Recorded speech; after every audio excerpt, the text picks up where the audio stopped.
जैसा कि आप सब जानते ही हैं कि हाल ही में बच्चन खानदान की बहू ऐश्वर्या राय बच्चन से ईडी ने की लगातार 6 घंटे तक पूछताछ। लेकिन अब इस पूछताछ के बीच आ रही है एक और बड़ी खबर सामने।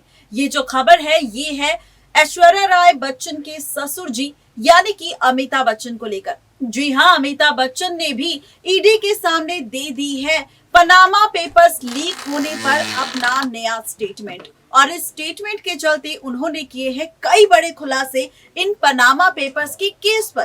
क्या है पूरी खबर, देखिए ये रिपोर्ट। बहू ऐश्वर्या राय बच्चन के बाद अमिताभ बच्चन का स्टेटमेंट भी आया सामने, जिस स्टेटमेंट को खुद अमिताभ बच्चन ने दिया था ईडी के सामने। जी हाँ, बिल्कुल ठीक सुना आपने। बता दें कि अमिताभ बच्चन भी इस मामले पर पहले ही सफाई दे चुके हैं। दरअसल बॉलीवुड एक्ट्रेस ऐश्वर्या राय बच्चन से सोमवार को ईडी ने पनामा पेपर्स लीक मामले पर काफी लंबी चौड़ी पूछताछ की थी। पनामा पेपर्स में दुनिया भर के जिन जिन पॉलिटिशियंस, बिजनेसमैन और सेलिब्रिटीज के नाम सामने आए थे, उन पर ब्लैक मनी विदेशों में छापने और टैक्स चोरी का आरोप लगा है। ऐश्वर्या राय का नाम भी इन पनामा पेपर्स में शामिल है। इसी सिलसिले में ऐश्वर्या से ईडी ने पूछताछ की। खबरों की माने तो जो पनामा पेपर्स लीक हुए थे, उनसे ये बात पता चली कि ब्लैक मनी को छिपाने के लिए ऐश्वर्या राय ने ब्रिटिश वर्जिन आइलैंड्स में 2005 में बनी एक फर्जी कंपनी एमिक पार्टनर्स प्राइवेट लिमिटेड की डायरेक्टर बनी थी। इस कंपनी में केवल ऐश्वर्या ही नहीं बल्कि उनके पिता, मां और भाई भी डायरेक्टर थे। इस कंपनी का शुरुआती पेड अप कैपिटल $50,000 था। हर शेयर की कीमत $1 थी और सभी डायरेक्टर्स के पास 12,500 शेयर थे।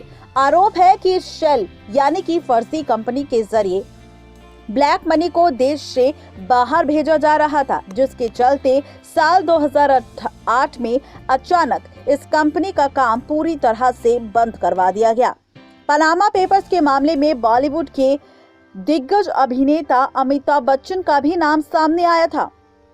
आपको बता दें कि अमिताभ बच्चन के विदेशों में ब्लैक मनी छिपाने के लिए 4 शेल कंपनियों में डायरेक्टर बनाया गया था, जिनमें से 3 कंपनियां बहामास में थी, जबकि एक कंपनी ब्रिटिश वर्जिन आइलैंड में रजिस्टर थी। इन कंपनियों में सबसे पहले सन 1993 के आसपास बनाई गई थी।